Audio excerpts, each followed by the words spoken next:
All righty. So just a few more moments, folks. We'll go ahead and get started. And I will remind you, you probably know this, but this is a two-part learning community conversation. Today is part one, tomorrow is part two. Today we will meet for an hour and a half. Tomorrow we will meet for an hour and a half. So just reminding you, the topic is de-escalation, just so you can confirm you're in the right place. Excellent. Thank you, Desiree. Wonderful. Good. If you've just joined us, please do take a moment. And Ramon is so tired of hearing me say this over and over because you were one of the first people here, Ramon. If you haven't had a chance to do so yet, please do type your full first and last name in the chat and where you're from. And if you are sharing your computer with anybody, please do type their full first and last name in the chat and where they're from as well. I may ask for volunteers to repeat that statement. I'm sure you know it by heart now.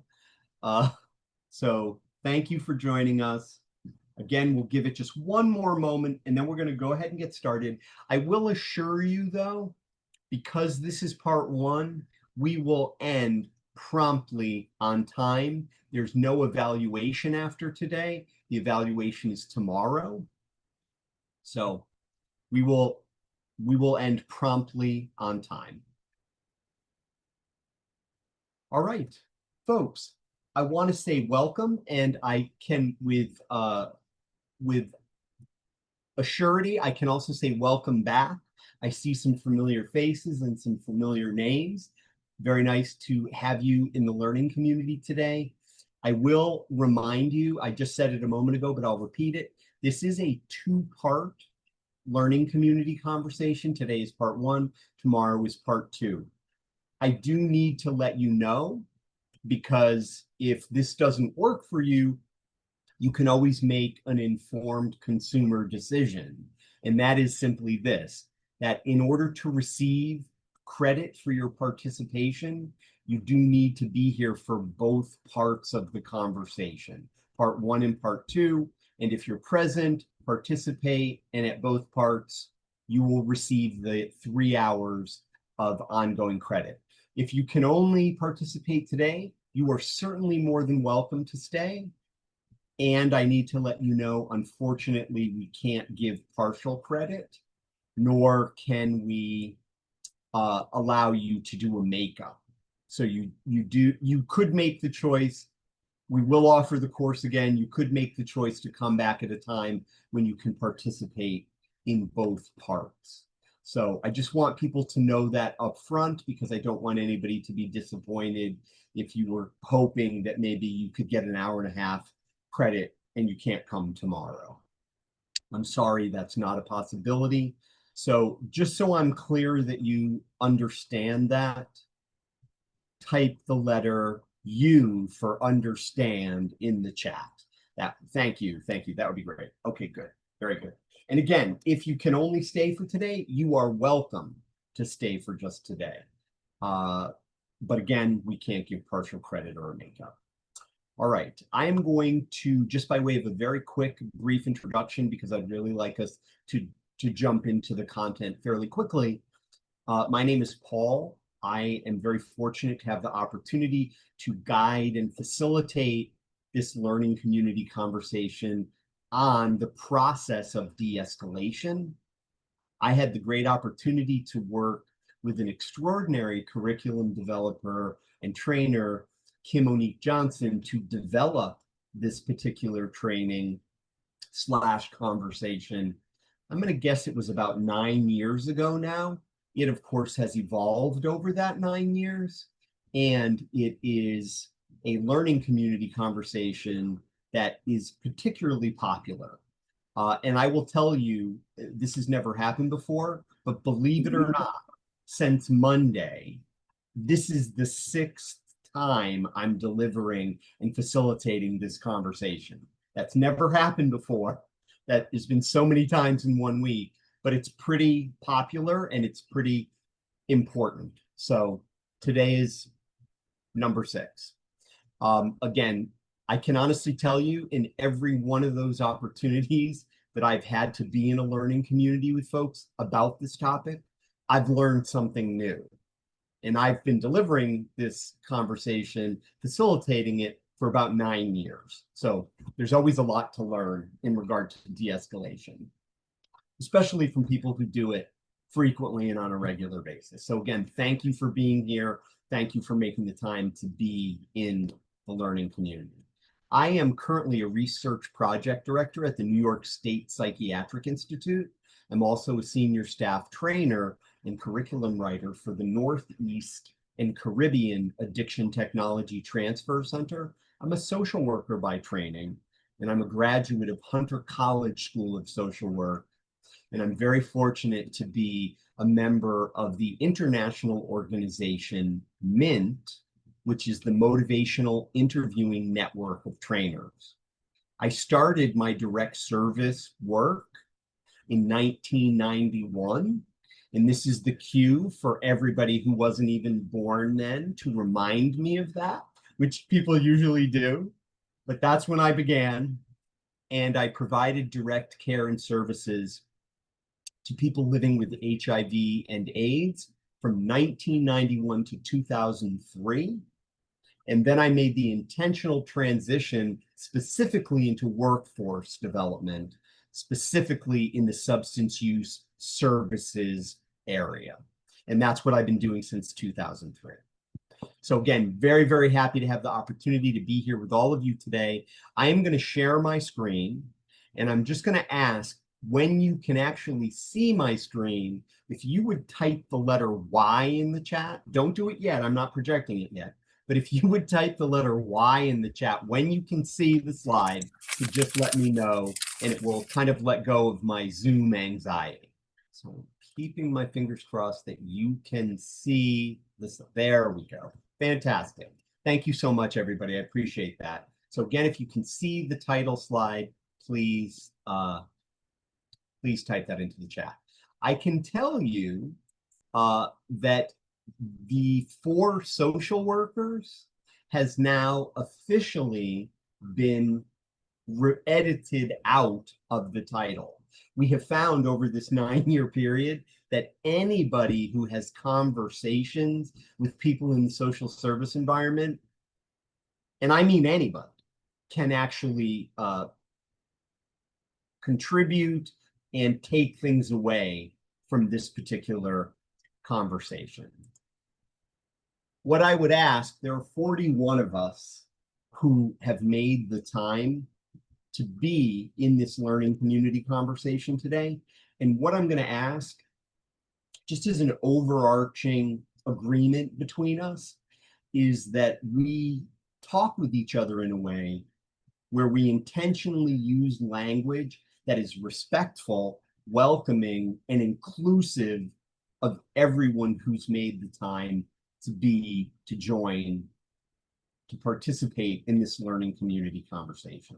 Because we are a learning community, what you may want to bring to the table, what you may want to talk about, what I may bring to the table in terms of what I've learned over this process, or the information that I'm sharing with you, may not necessarily agree with the official positions of our funder, and that's okay, because our funder is much more invested in this being a substantial, meaningful, and actually beneficial use of your time, that you actually walk away with something that supports you in your work.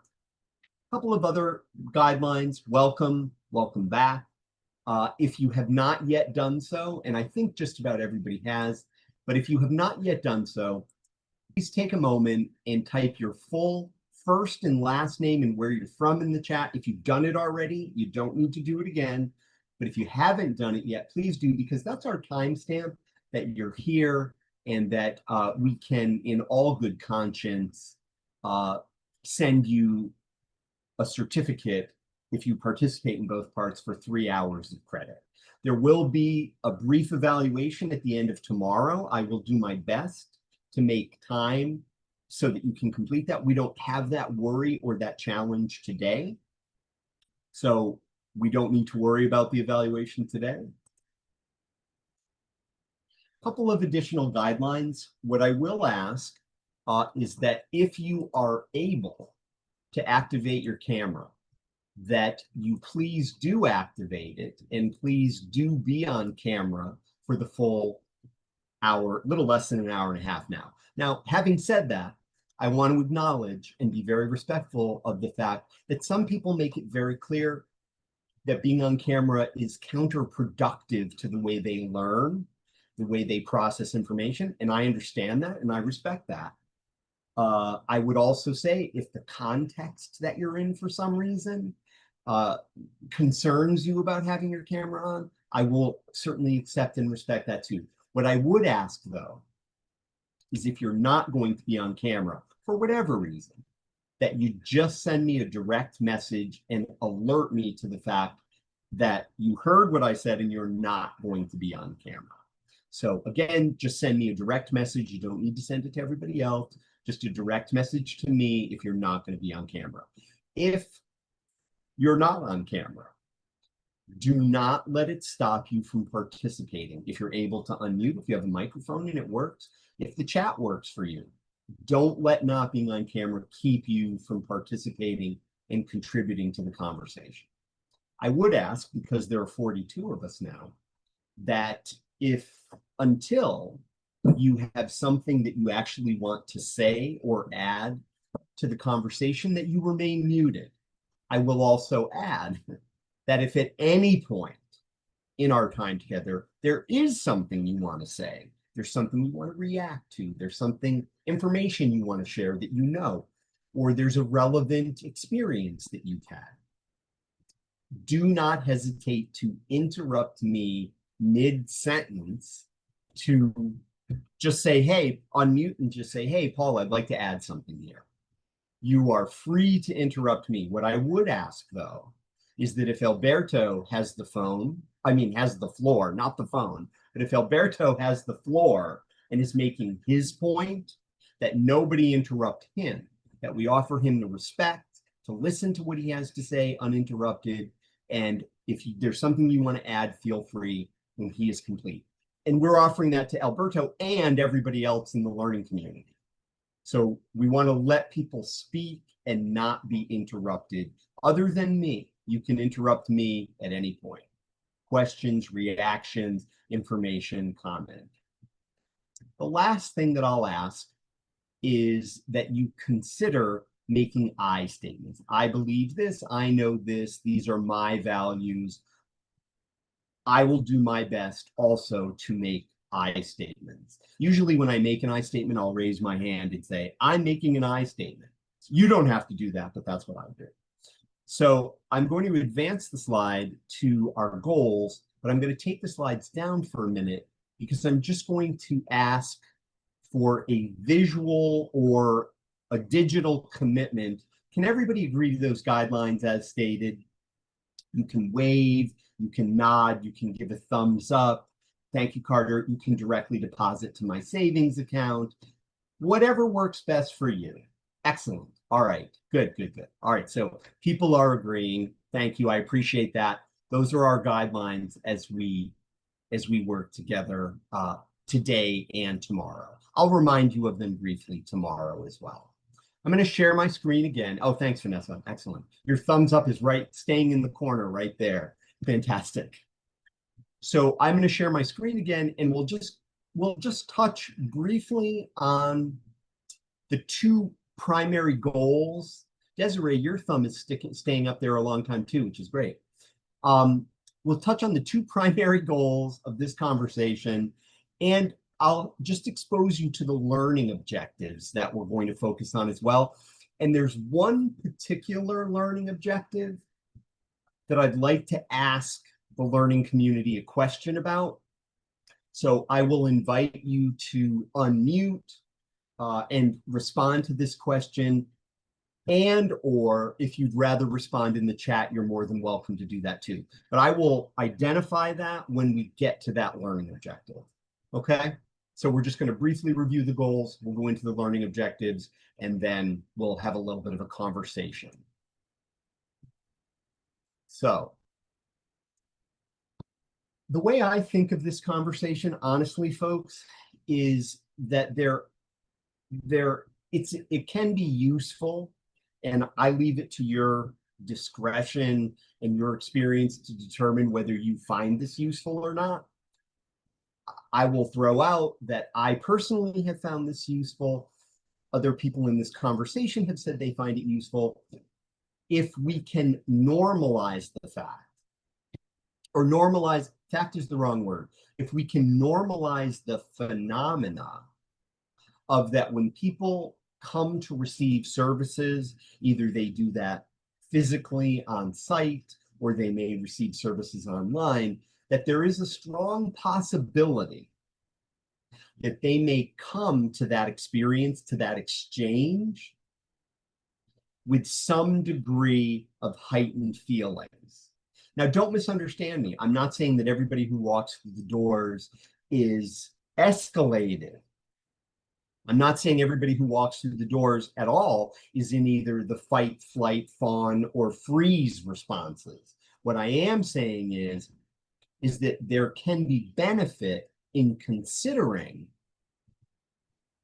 that some people may come to receiving services or care, and they may already be in a state of heightened affect.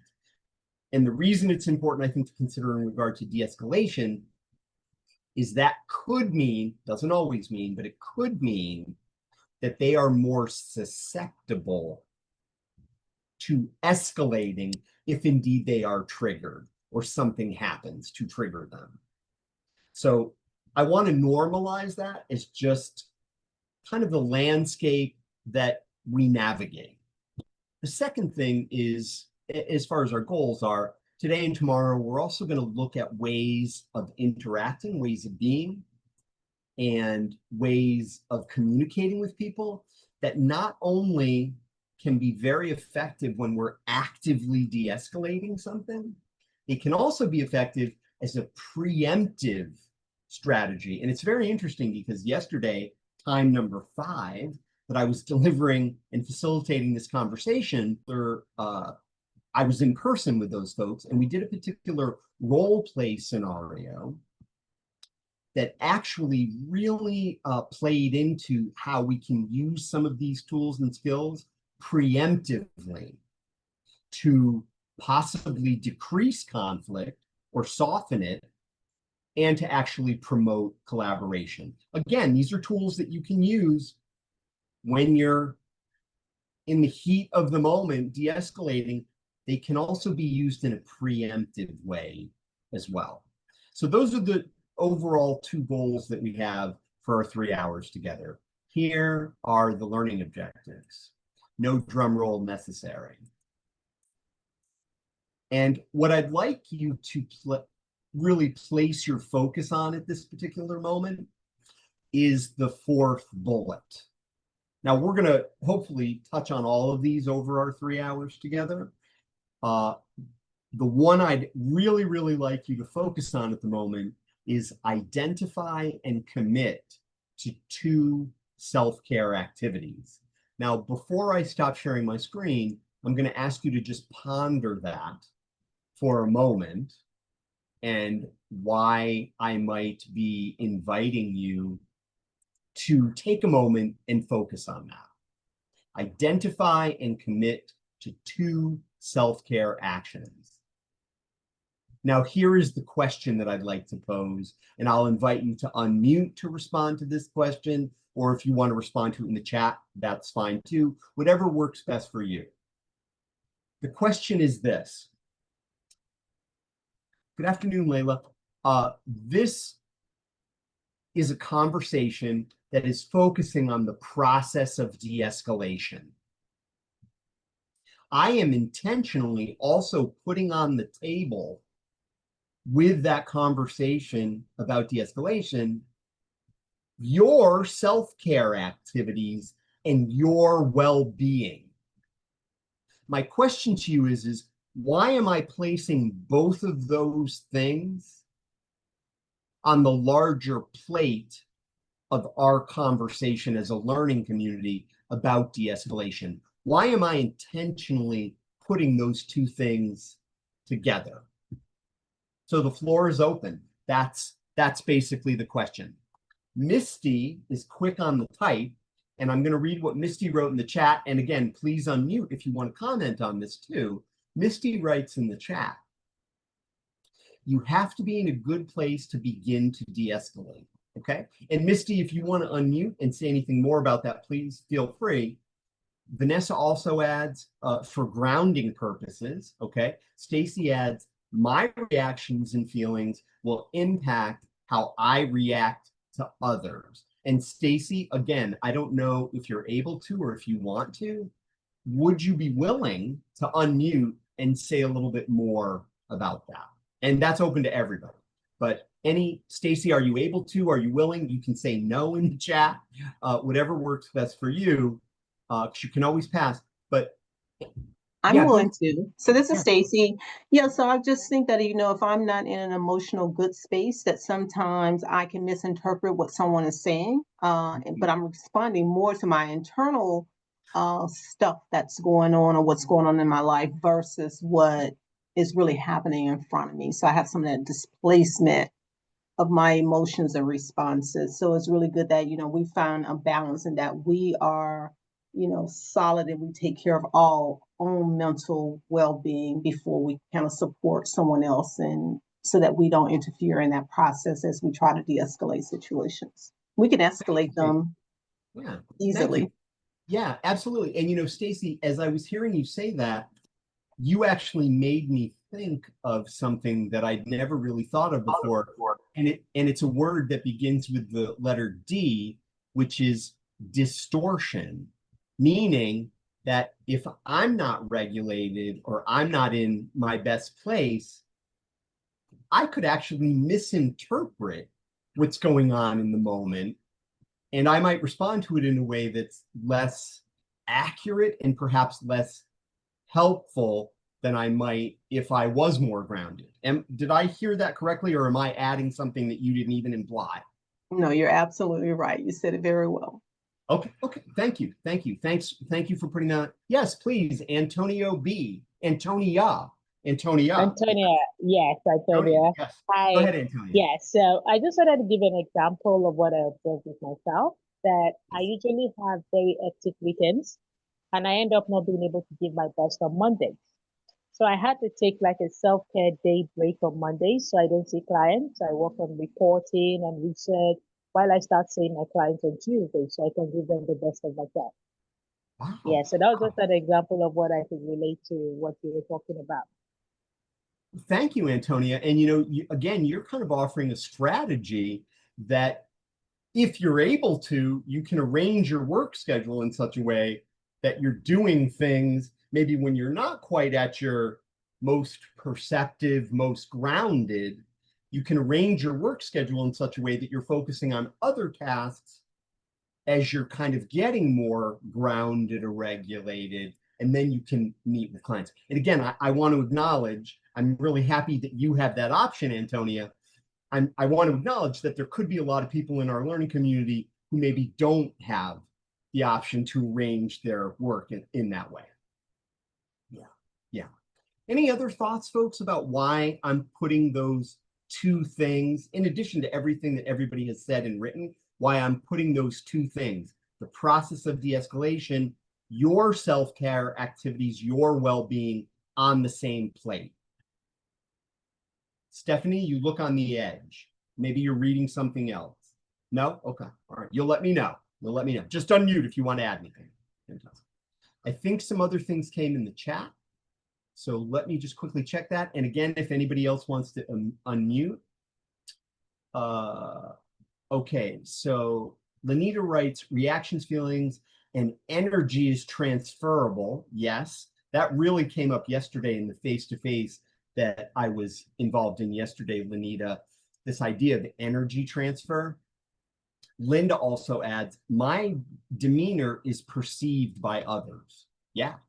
So basically what I or you bring to the table, the people we're interacting with are actually going to perceive or experience that energy.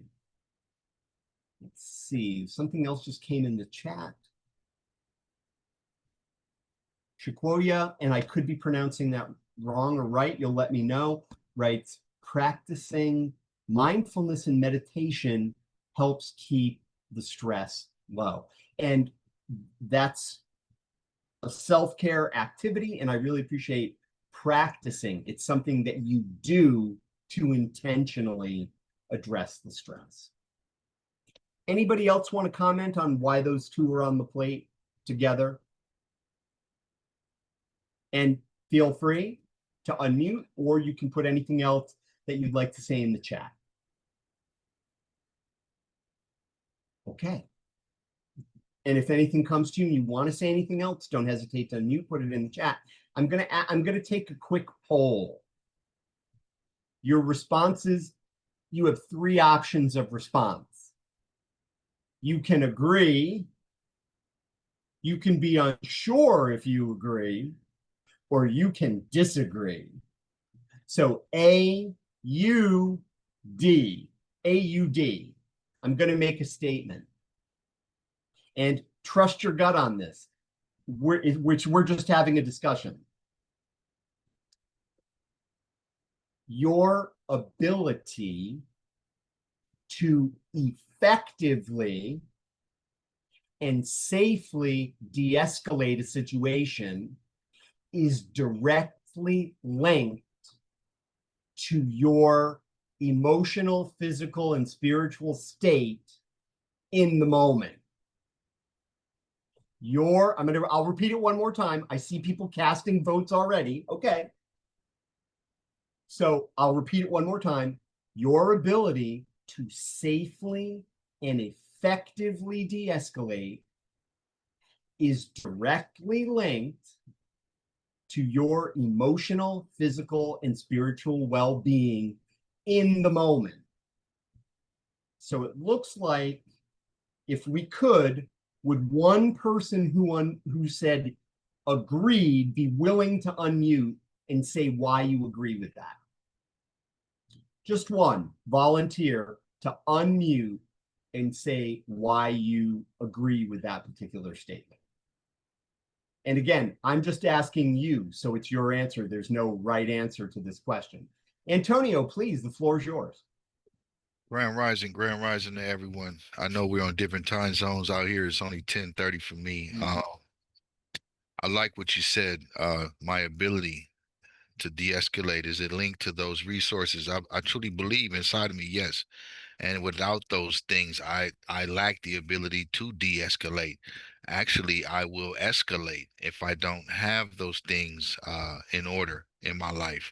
I don't know what works for everyone else, but for me, those are key facets that I have to continue to renew on a daily basis. Thank you. It's not like we can wake up and guarantee that they're going to be there. I think that's what I'm understanding that you're saying, Antonio. It requires additional. Yeah, okay. Yelisa, the floor is yours. Go right ahead. Did I pronounce your name correctly? Yelisa. Yelisa. Yeah, I agree, because honestly, like, let's say physical escalation that's going on, usually the ones that are able to de-escalate are the ones that are you always see, like, they're calm and they're, you know, so they're able to de-escalate it. Meanwhile, if someone is anxious or they don't feel completely up to it today, they're just going to, avoid it. They're going to avoid the situation. Okay. And that is a possibility, because perhaps you didn't use this word, but I'll throw it out and tell me if you accept it. You can reject it if you don't agree. Is it possible that maybe because of their state, they don't feel particularly confident that day, or they don't feel as secure to be able to stay? Is that fair? Yes, exactly what I was trying to say.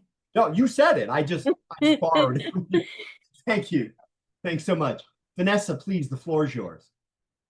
I mean, I kind of liken the statement to being able to effectively de-escalate and being linked to emotional, spiritual, and physical well-being, to training for a marathon and running that marathon on marathon morning, where if all of those stars are not aligned and are not optimal, you won't perform your best. You won't reach the finish line. And similarly to de-escalation, if all those stars are not in place or at least well supported or taken care of, you can't be optimal in that situation. You'll not be effective, or you may make errors or mistakes, say the wrong thing. So I kind of liken sometimes de-escalation to marathon training, and how you have to be optimal in so many different realms that you don't even think about in order to be effective. Yeah, yeah. That it almost becomes like second nature. Yeah. That you can draw on those resources. Absolutely. Okay. Thank you. Thanks so much, Vanessa. Mhm. So Vanessa actually inspires me to just want to ask one other quick poll question before we go forward. So Vanessa, this poll is inspired by what you said. And that question at this particular moment is, the first question we looked at was, or that you voted on, was about the link between the process of de-escalation and your current state. Okay. So the second thing that I'm going to invite you to, and again, same AUD, agree, unsure, disagree. And trust me, folks, there's no right answer. I'm just asking you there are 49 of us. So I'm just asking you for your take on this. Because this learning community has enough space for everybody's take and experience. The question is this, that every time you de-escalate, and let me just underline, I'm using my language very specifically here, okay? Every time you de-escalate a situation, no matter the outcome, it may go beautifully, the person is de-escalated, you're able to help them, you're able to support them. It may be not go so well, and you may not feel so good about the way it went. So anywhere in that spectrum, okay? Every time you de-escalate, it has an impact on you. So you can agree, you can be unsure, or you can disagree. Just your take, your take. I'm not trying to convince anybody of anything one way or the other. I'm just asking for your take on that. And I'm very curious as to your take on it. And I'll explain why I'm so curious in just a moment. Okay, so it looks like from everybody who's entered the poll at this point, either Lanita writes, can be draining emotionally and physically. Okay, so Lanita, I don't want to make an assumption, but I'm going to guess that's an A. I don't want to put words in your mouth, though.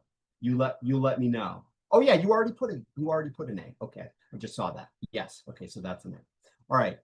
So either your U keys and D keys aren't working on your keyboard, or you agree with that statement. You agree with that statement. Yes, Lanita. Every now and again, I do maybe say something that's a little humorous. I can't guarantee that, though. So I want to underline, folks, if there's only one thing you take away from our entire 3 hours together, only one thing, please take that idea away. Now, I know you know that, but maybe you don't get to say it or focus on it the way we're focusing on it in a learning community of 49 people. So if there's one thing you take away, is please take away the idea, and it's kind of a two-parter now. It's a one-parter that's turned to a two-parter. Part one is that every time you de-escalate, it has an impact on you. Part two, the part I'm adding, is that there's something you can do to manage that impact. I'll repeat that. There's something you can do to manage that impact. And we're going to get to that as we go forward. So I'll just pause and see if anybody wants to comment on that, react to that, say anything about that before we go forward. Every time you de-escalate, it has an impact on you. Any comments, reactions, questions, thoughts about that? I saw a lot of A's. Carter adds, I believe you gain confidence from the experience. Carter, I don't know if you're able to unmute, and I'm not going to tip my hand one way or the other at this particular moment, but I'm wondering if you are able to unmute, would you be willing to elaborate on that? Yeah, sure. Well, I mean, what I'm trying to say is no matter how it goes, you kind of learn and take something from the interaction and, which I believe, is gonna uh help you or benefit you in future, de-escalations. So in that way, you kind of become more confident doing it. Yeah. Yeah. Now I'm gonna show you my hand, Carter. I couldn't agree with you more. I could not agree with Carter more. I will add this though, and tell me, Carter, what your thought or your reaction is to this. I agree with what Carter said. I also question if that's guaranteed unless you do something after the de-escalation. So my point, and I'll try and say it more simply, is that I think that's a possibility, Carter. Every time you de-escalate, you have the opportunity to grow from it, to learn from it. And I think that opportunity can get thrown away if you don't do something intentional after the reaction thought, Carter? Yeah, I mean, you definitely are going to want to reflect, on the engagement and, think about it, like what just happened, what went well, what didn't go so well, etc. Yep. Yep.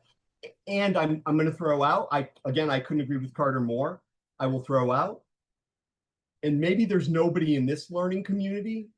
Folks have reported in other learning communities, they are often called to de-escalate, and right after they de-escalate, they go right back to work, as if that nothing ever happened. Now, I see some heads nodding. I'm not going to point anybody out, but I see some heads nodding that you've maybe had that experience. And again, I think to Carter's point, unless there's some sort of reflection, I did see that somebody wrote debrief in the chat. And I'm going to read what Vanessa just wrote something in the chat. So I'm going to go back and read some of the other things that people put in, and we'll conclude, I think, unless somebody adds. Carter, yes, okay. And thank you for elaborating, Carter. Stacy adds, you learned what went well and what you can do differently. Debriefing is a good idea. Yes, I couldn't agree more, Stacy. Linda adds, after de-escalating, you can be exhausted. Your blood pressure may be increased. You may have to decompress. Yes. Yalissa, and again, I may not be saying that right again. You'll let me know. Nope, not guaranteed. Yes, I agree with that. Vanessa adds, it's important to debrief about the interaction, do a body scan, and then take a moment to pause, breathe, or take part in a self-care activity if permissible. Now, if I ever heard a prescription for good post de-escalation care, it's what Vanessa just described, which she just wrote in the chat. That is a beautiful set of actions that can keep you emotionally, spiritually, and physically healthy and able to continue to do your work, to be able to continue to de-escalate. Thanks, Vanessa. Thank you. Yeah, I'm gonna share my screen again. And a couple of things I'm gonna invite you to consider, okay? These are just considerations. If you have any reactions, questions, comments about any of these considerations, unmute, feel free to put it in the chat. I'm just throwing these out as considerations for us as a learning community to maybe focus on, orient, frame some of what we're talking about, I'm going to make an I statement here. I don't know if you've ever had this experience. I've been reminded of this experience in my past, which is when presented with somebody or encountering somebody who's de-escalated, I have stepped into or fallen into the trap of thinking that if I just speak slowly and clearly to this person, if I just explain to them what I'm saying, that will help de-escalate them. And I have found that it's actually the opposite. I've actually made the situation worse by trying to explain something, educate them, use logic. Elisa, please, the floor is yours. I could look this up, but fawn, what is it? I'm sorry, say that one more time. Fawn, what is fawn? Oh, yes, fawn. I will get to that. Well, actually, since you asked, I'll say right now, okay? Question is, what is fawn? Because you read ahead, you read the slide, fantastic. That's why I took it down. No, I'm kidding. What is fawn? There are 4 basic self-preservation human responses. We're very familiar with 2 of them, which are fight and flight. So you feel threatened, you maybe feel like your life is at risk, or something really bad is going to happen, and you might respond with that. The other 2 are freeze and fawn. To your question, fawn is, I don't know if people have ever heard the phrase people pleaser. Somebody, okay, so I'm seeing some heads nodding. Some people have heard of that. This is a coping skill where if I'm interacting with Barbie and we're having a conversation and all of a sudden I'm triggered to feel like I'm at risk or my life is in danger, and it's just my experience of that. Barbie may not have done anything, but it's my experience of that. One of the coping responses that I might employ there would be, I get super focused on what I think Barbie wants to hear and what Barbie wants me to do. And I'm going to say yes to anything that Barbie asks me to do, whether I agree with it or don't agree with it. And that's the essence of the fawning reaction. Does anybody want to add anything to that or comment on that? That is my understanding of what fawning means. The person becomes insightfully connected to figuring out what the other person wants. And I'll tell you why. Because they believe that their life depends on it. Is that, Vanessa, anything you would add to that? Or Yeah, I think it's just a heightened, it's more of like a strategic like response, because you're now so deeply attuned to preserving your life, and that you are like honing in on what you think this person wants you to say, wants you to do. So it's I think almost like strategizing. And to use a fawn, a little deer, is, you know, like definitely just conveying that you're doing everything possible to just kind of preserve yourself. Yeah, thank you. Thanks for adding that. Yeah. Antonio Ramirez writes in the chat,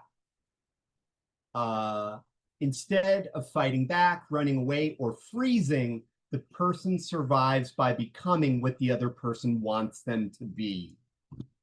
Yeah. And it's a survival strategy. It's a survival strategy.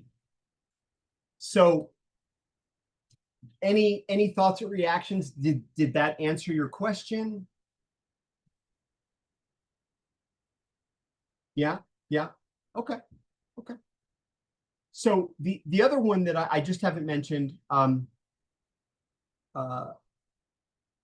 okay, excellent. Fantastic. So the other piece to consider there is one of the other actions, and Antonio referred to this, is the freeze response, which is the deer in the headlights inability to act, move, or speak. Stuck, frozen. And again, it can be a life-saving response. And that's when somebody is truly escalated. They are really in a very intense affective state. Understood. Thank you, Alberto. Thanks for letting me know. The other thing that I want to throw out to you, and I know that this may be common knowledge to many people in this learning community, but I think it's important to put it on the table, that just going back to the logic, explaining, educating, slow, clear, talking to the person when they're escalated, is there's a neurobiological chemical reason as to why explanation, logic, and education don't work in that particular moment. Is anybody familiar with that? Are there any neurobiologists in the house? I am not one, but I am a little familiar with this dynamic. Does anybody want to comment on that? What you know about that? A neurochemical, biological reason as to why education in that moment, logic in that moment, speaking to the person in that moment could potentially escalate the situation. Anybody want to comment on that? Thoughts, reactions? Yes. Antonia, go right ahead. Thank you. So from the neurobiological point, what happens is that for the brain to be able to engage the prefrontal cortex, which is used for the logic and for education to sink into a person, the person needs to feel safe first. If a person doesn't feel safe, the amygdala is overacting and they would not be able to engage with you on the logical level. So that is the exact challenge. So the first thing is safety. After safety, then they can engage with you and listen to the education. Thank you, Antonia. I couldn't have said that more accurately and more clearly myself. That part of their brain, because safety is their major concern, that part of their brain they don't have access to. Antonio Ramirez, go right ahead. Yes, please. Also, what I've come through my own experiences to find out in this process is that the freeze response is an ultimate survival and automatic survival mechanism. It's not a conscious choice. It may be something that people just tend to lean to. I was once told that before I take a risk on taking a chance on doing something different, I'd rather go back to the familiar. Thank you. Thank you. And to Antonio's point, and I know somebody else wrote something. Oh, that was you who wrote that in the chat, Antonio. I will say that fight, flight, fawn, and freeze are not conscious choices for people. They are, I'll frame it this way, and if you disagree with this or you have another take on it, please share it. I will throw out for your consideration, they are self-preservatory responsive reactions to the stimulus that the person is experiencing. The person doesn't say, now I'm going to fight. They don't say, now I'm going to fawn. It's not that part of their brain is, as Antonia pointed out to us, that part of their brain they don't have access to. So they are definitely hearing the sound of your voice. They're not understanding the words, but they're hearing the volume, they're hearing the tone, they're hearing the speed. They're intensely aware of what you're doing with your face, and especially your eyes, your hands, and your other body language. They are acutely focused on those things because of survival. The need, the desire, the attempt to get safety. And we need to be really attentive to all those elements and not add fuel to the fire. Because we can actually, and somebody said this earlier, but I'll underline it, we can actually escalate the situation. Again, we think we're using an effective strategy, but we're not remembering they're not in the place of understanding. As Antonia said, they have to, their arousal has to be brought down so that they can then get access to their prefrontal cortex, where they process, where they can make choices, where they can understand. So it's not like they're trying to be resistant. Yeah, Vanessa, please, go right ahead. I mean, I can liken this to my current job at the medical examiner's office, where I work with staff who make death notifications all day long to people, family members, loved ones. So by the time our social work unit gets to speaking with family members, it's usually 3 weeks after a notification has been made. But it's interesting because none of the information that was ever provided to them when the death notification was made was retained. It was all emotion, you know, of course, everything that comes with learning of a sudden death of a loved one.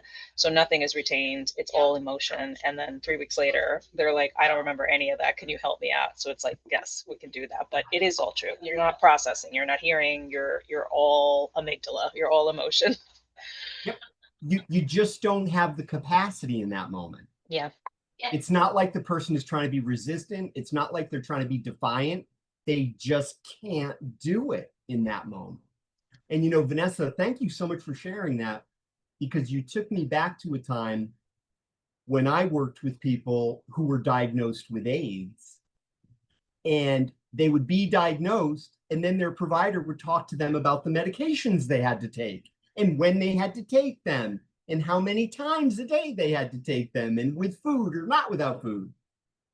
And they would come to receive our services and they would say, I know I met with my doctor and he told me all about this, but I can't remember any of it. And they couldn't remember it for the same reason, Vanessa, because they were in this place where they just couldn't yeah, thank you, Carter. Not enough. That's a beautiful way to put it. Not enough bandwidth in the moment. And that doesn't mean there aren't other things that we can do to help that person to de-escalate, to help them to get to a place where they might be able to engage in a conversation. So I'm going to share my screen again. And I'm hopeful that today we may get to a preliminary scenario. I'm not worried, though, if we don't get to it. We will get to it tomorrow, but I'm hopeful that we'll get to it. So the only thing I really want to underline here, folks, by showing you this particular slide again, is as Carter and Vanessa have both really indicated to the learning community, and I'm going to use Carter's words, and Carter, hopefully I'm quoting you correctly, the person in that moment just doesn't have the bandwidth, the capacity, the neurobiological capacity, as Althea told us, or Athnia, I will get that right. I'll check and get that right. I'm sorry, I think I pronounced your name wrong. But they don't have the capacity at that particular moment. So our goal, instead of trying to logically, educationally, even predominantly verbally, our goal is to help that person to reduce their quote unquote arousal. That's the goal. And that can be a big shift, and a shift, and Carter, I'm thinking of you as I say this, because we can learn from every interaction we have if we consciously reflect, as you said, and as other people said, debrief. We can increase our confidence, and that actually, in order to be effective at this, we need practice in it. And when I say practice, I don't mean just doing it for real. I mean doing it within learning communities, doing it with our colleagues, and doing it. Yeah, please, Antonio, the floor is yours. Yeah, also I believe some of my core principles that I stand on today that I didn't Okay. have when I first came into this industry was learning how to regulate myself first before Yes. I walk into a de-escalation situation or a situation I have to de-escalate. Um, you know, Yes. I have to always look at the mirror of the emotional energy Mhm. of the person that I'm going to help, you Yep. know. So you can't fight fire with fire. Mm-mm. Uh, then I got to understand what's driving the escalation. You know, what happened? What took Yep. place? Yep. You know, I Yep. just seen Paul and everything was fine. Now Paul is ready to burn the building down. Right. Did he Right. get threatened? Did he get disrespected? Does he feel powerless? Does he feel overwhelmed?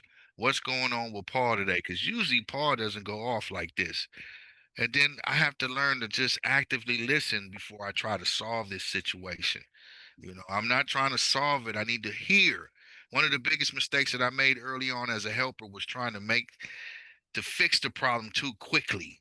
You Mhm. know, when I was a peer support specialist, I would always try to fix it. And I don't need to fix it. Sometimes the fixing comes over time, Yeah. right? Not Yeah. immediately. You know, logic is ineffective and advice is ineffective. And I don't need to try to lecture that person. And No. you know, because all those things comes into me starting to turn it into a power struggle or what I call a pissing Pissing contest. match. Yep. And I Yep. think Pissing that's contest. Right. right. That's the fastest way for me to escalate a situation, uh, trying to battle for control. Yep. Yep. And again, that whole point of what state we're in when we walk into that particular situation. Yeah. And yes, one of our colleagues wrote in the chat, will the slides be shared? Absolutely, they will be. And you are free to use them, share them, do whatever you like with them that is of use for you. And actually, my hope is that there is something you will intentionally do with them after this conversation, and I'll explain that in just a minute. So, what I'm inviting people to consider as an element in our conversation about de-escalation is that, and this is sometimes a shift in thinking, that de-escalation is actually a process. It's not an event. We often think, oh, well, I walked in and this thing was going on and I de-escalated and it went the way it went. And we think, okay, well, that's what de-escalation is.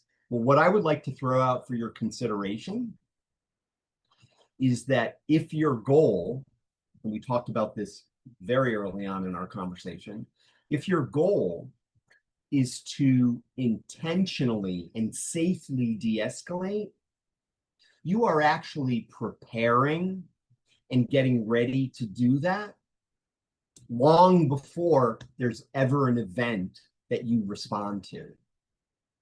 And what I mean by that, and let me be very specific, is that there is a before escalation, a during de-escalation, and an after de-escalation. And let me be very clear, this learning community conversation about de-escalation could be considered a before. This is part of your process, possibly to develop greater confidence in what you're doing. It can be part of your preparation. It can also be when we have the opportunity to look at the scenario, you may decide you want to practice a little bit. You can also do that with your colleagues or a trusted, one trusted colleague or your teams. And what I'm going to suggest that we do at this particular moment is I'm going to suggest that we do something together as a group that is probably the most important thing you can do before you de-escalate. And it's related to what Antonio said and what we talked about in terms of being self-regulated.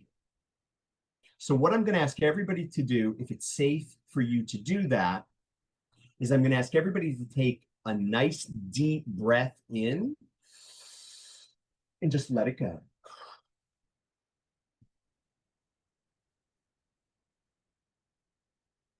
And what I'm going to ask is that from that place of having just taken that breath,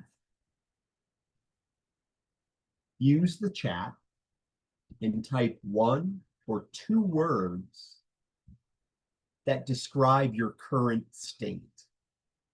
There's no right or wrong. It's just 1 or 2 words that describe your current state. No right or wrong here. It's just your experience, your current state. And Cyrita also wrote in the chat, for those of us who pray and are in these situations, often prayer along with meditation can help. And Cyrita, I'm really glad you said that, because in the third delivery I did of this conversation, one of our colleagues mentioned that what she does is she connects with her higher power before she steps into a conversation. And she asks her higher power to please give her the support and the skills and the approach that she needs in order to best help this person. So absolutely. And again, I want to acknowledge that people are typing in at this particular moment how they feel after having taken that breath. And again, there's no right or wrong. And what I want to invite you to consider, folks, is that if you were called on to de-escalate, that's what you'd be bringing to the table right now. You could step into the de-escalation from that place. But until you check in with yourself, you don't know what place you're in. So that self-awareness, that checking in with yourself just before, can be really, really helpful. And one of our colleagues mentioned that, maybe you realize, I need to tap out today. I'm not at my best. So maybe I need to invite one of my colleagues to work with me on this, or step in and take the lead on this. And again, people are still adding sort of how they're feeling. Desiree wrote, I'm having a stressful day, but doing that, I feel a little bit better. Yeah. We'll do it again at the end, Desiree. One more time before we say, we'll see you tomorrow. So maybe that will support you as well. I'm going to share my screen again. And before actually I go forward, this last plan here at the bottom, this is very related to what Carter put on the table about seizing the opportunity of learning from the de-escalation we've done, that it can actually inform how you plan going forward. Because again, Carter, you described it so well. The reflection on what happened, and maybe you do that reflection alone and you do it with other people, and you may individually revisit your strategy or your approach, or you may as a whole team revisit the strategy and the approach that you use going forward, and that will inform your planning. So here is the beginning of what I hope will be an opportunity for you to do something additionally after this conversation, if the process of de-escalation is actually something that you want to keep revisiting and refining so that you remain safe, well, and confident, as well as capable. And this is a 4-domain model. I'm actually not going to review these 4 slides. I'm literally going to click past them, but I want to alert your attention to their presence, because I included them as an opportunity for you to have a way to further this conversation after our time together in this learning community. And what I'm going to ask is that if you don't have colleagues or trusted colleagues that you work with, that individually you review these 4 slides on your own. These are 4 domains, 4 lenses that we may want to intentionally consider as we think about how we're going to interact with somebody when we're de-escalating. And there's a little bit of further information under each one of these headings. And they can be a great way for a team or a staff during a staff meeting to talk about, well, let's talk about de-escalation and let's look at it through these 4 lenses. So I intentionally included them because I wanted them to be a tool for you to use at your discretion if you want to, if you feel there's any benefit after this conversation. So I'm just going to quickly click past them. And unless you're a speed reader, you may not have been able to read those. So just a couple of things to, and remember, you will be sent these slides. They will be available to you. You can use them in any way you want. I think it bears repeating that the landscape that we work within is that many of the people, and perhaps us ourselves, if we have lived experience, we may encounter folks that have a substance use history or a trauma history. We may interact with people who have mental health concerns, behavioral health concerns, and physical, their current or past, or perhaps what they're looking at in the future, physical health concerns. They may have, in addition to maybe historical trauma, intergenerational trauma, they may have additionally compounded life stressors. And I think an important thing to consider is, what is their past service experience like? And is it possible, if they've had bad experiences in the past, that they may protectively enter a situation a little bit guarded or a little bit unsure about whether they want to be there or whether they not, approach avoidance. And then the other piece to consider too is what's happened just before. What are they walking from that they're carrying with them into the moment of the interaction with us? So again, the idea that heightened feelings as someone comes to care, again, the idea of normalizing that. And is it possible that these particular themes may be present in your particular work environment, where some of your participants, clients, patients, consumers, residents may have expectations that there's going to be instant gratification, housing now, which we know it doesn't necessarily work that way. They may also have frustration tolerance if they have to wait for something. And then by the sheer fact that folks are in the same physical or digital space, there can be what I've kind of coined as proximity sparks, meaning that the sheer fact that I'm in a waiting room with staff and other participants, somehow I could potentially become triggered around any of these things. And again, they are part of the landscape as well.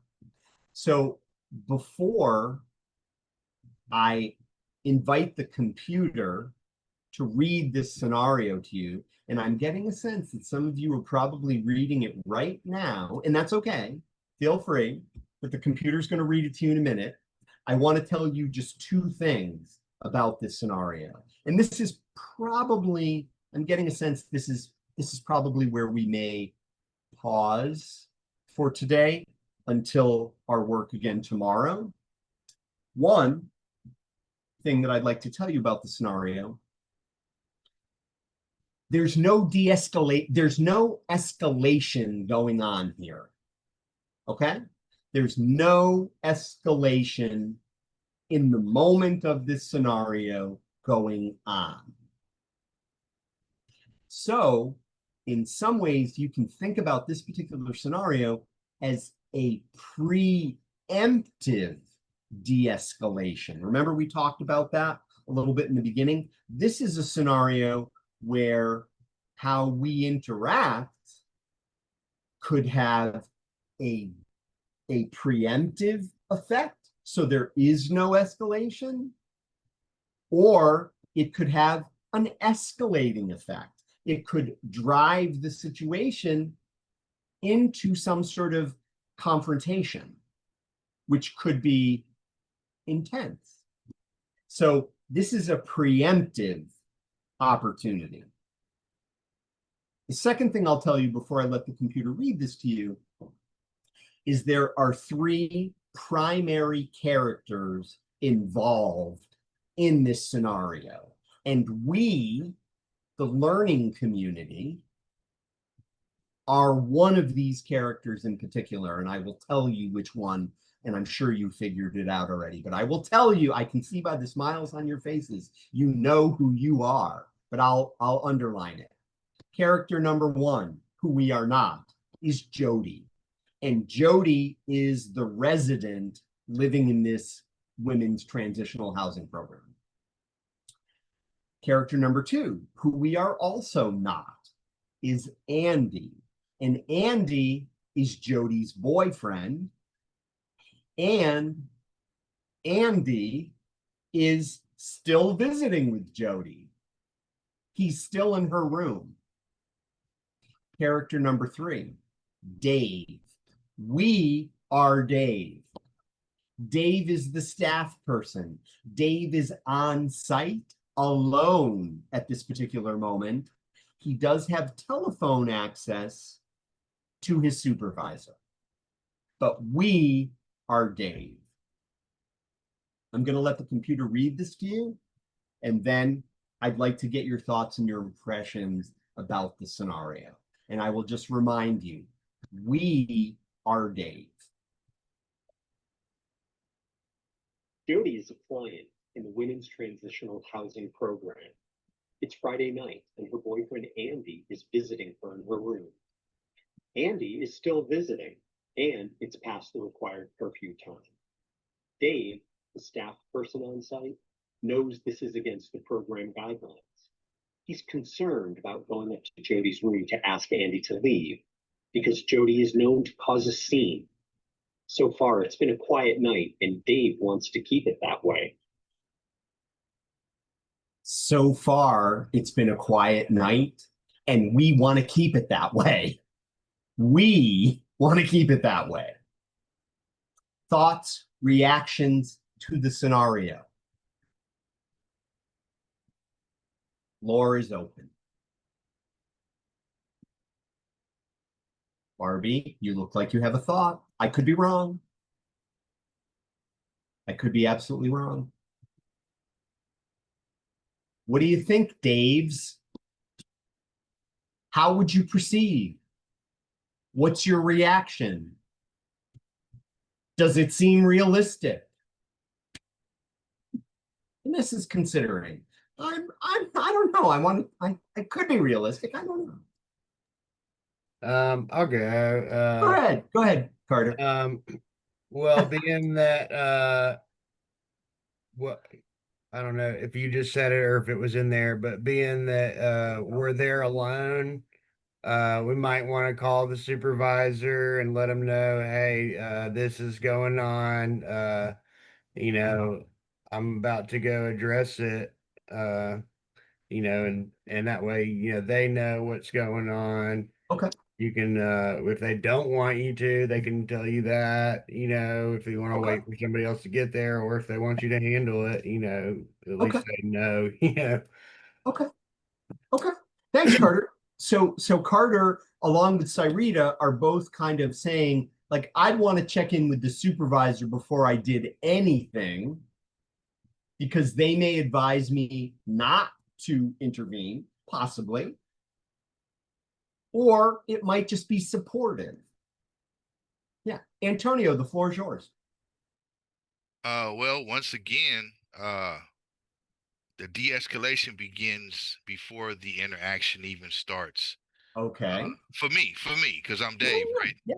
You're making an I statement. Right. So What I don't want to do is avoid the issue because I don't want conflict. Okay. What I don't want to do is knock on the door and immediately say, yada, yada, yada, you breaking the rules, you need to leave right now. Right? Okay. Crossing all the X's out first. Okay. The next is I don't want to argue with the client about policy, Okay. you know, and I don't want to threaten consequences or bring up threatening consequences immediately. Okay. And last but not least, I don't want to match Jody's emotional intensity because she may become upset, not just with the visitor, but I've found in this process that even if they're having a phone call and they're talking to their sister or their daughter or their mom or their grandmother, it Yeah. can become emotional intensified because they got to hang up, right? So the Yeah. first thing I need to do before I go speak to Jody is regulate myself before I Okay. even approach the room, Okay.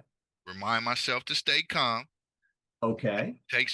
don't take any reactions personally. That's where I Okay. leave it. That's where I leave Dave in the car. Um, Okay. Okay. focus on the behavior, not the Yeah. person. This is not about the person. And the goal is compliance. The goal is not me trying to win an argument. You know, my job basically is to enforce my policy for my agency respectfully and professionally, but be firm without trying to come in confrontational. Okay. Thank you, Antonio. And Antonio built Carter on what you kind of suggested. He took it a step further, a few steps further, with the whole idea of the checking in with himself. And Carter, you suggested, along with one of our other colleagues, that checking in with that supervisor might be a way to figure out some of One more that. thing, Paul. Sorry to Yeah, go cut ahead, you off. Antonio, please. Yeah, And go I ahead. cannot forget this. I was just thinking about this. Go ahead. I have to approach this situation with Jody respectfully. Okay. Okay. Okay. And I will underline that what Antonio and Carter built together is an excellent blueprint for a possible plan of interaction. Okay.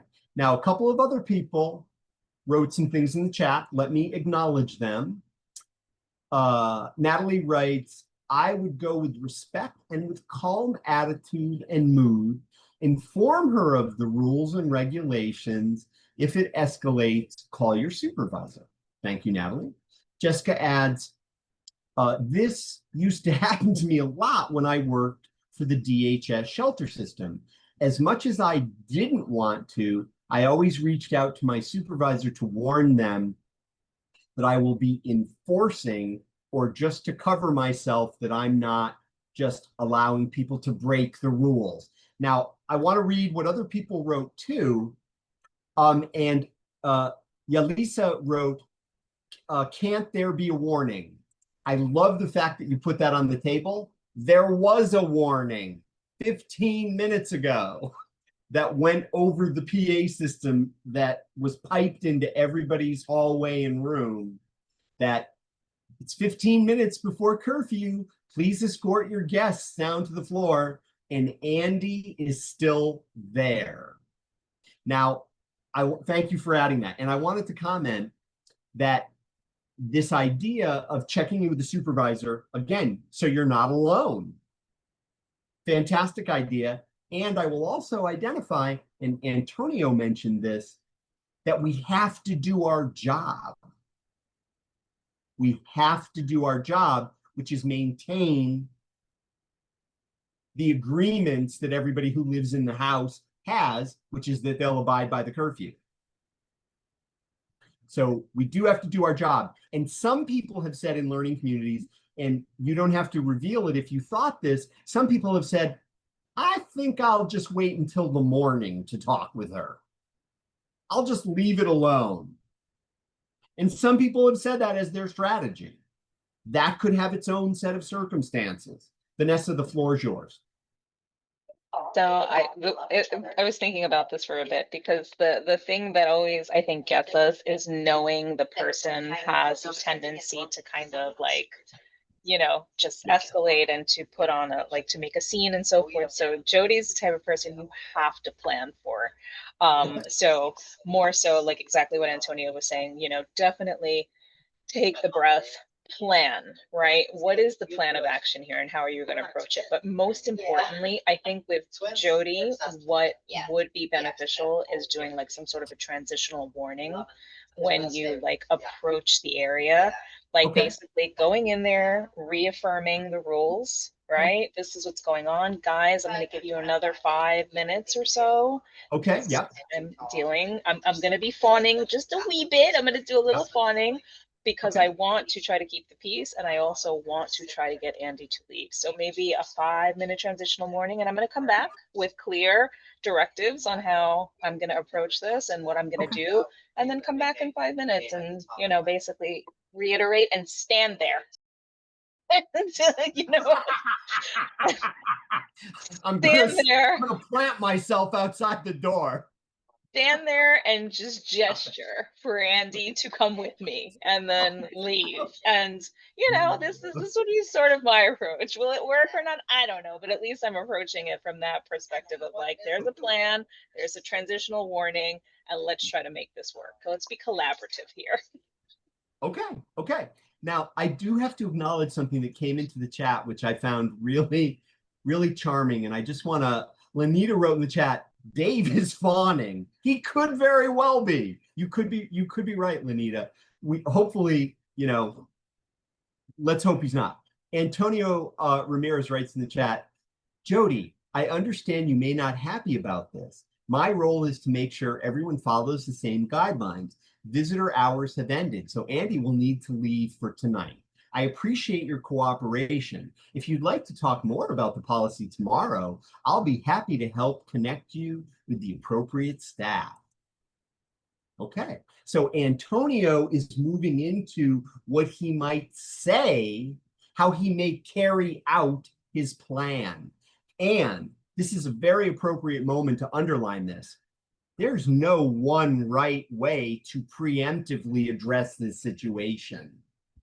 There's no one right way. There's no one right way to de-escalate. And each one of us is going to employ these skills through our experience and our training, our personalities. Each one of us is going to do that very uniquely. And that's what the process of de-escalation is. And Carter, I can't help but think about your underlining the need to reflect on what we've done as a way to go forward.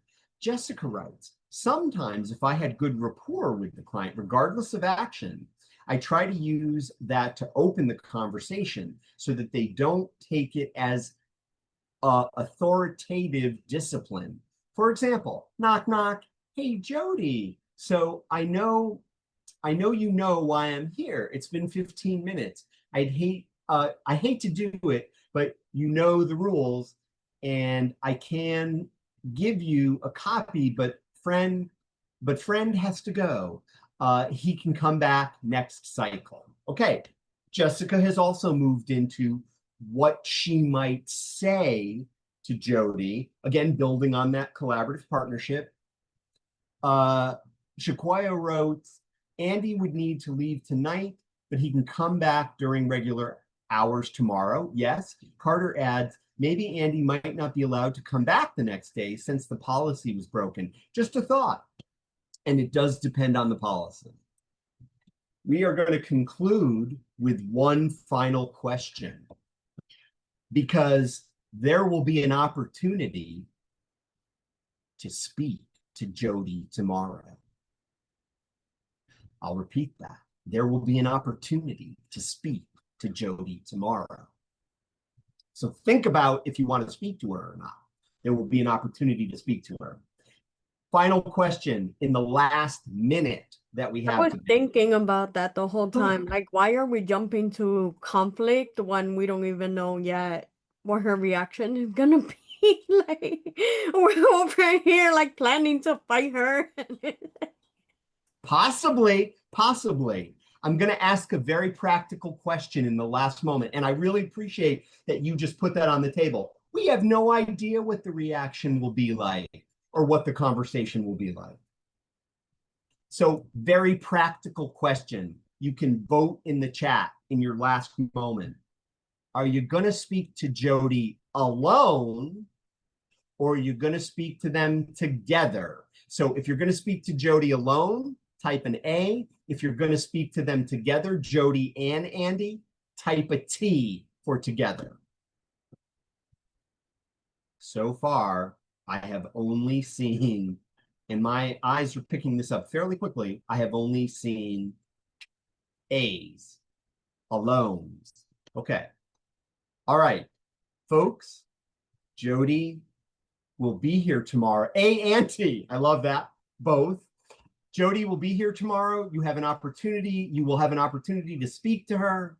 We will pick up with alone or together tomorrow. Looking forward to seeing you tomorrow, everybody. Have a wonderful and safe afternoon. And thank you so much for your participation. Thank you so much. Looking forward to tomorrow.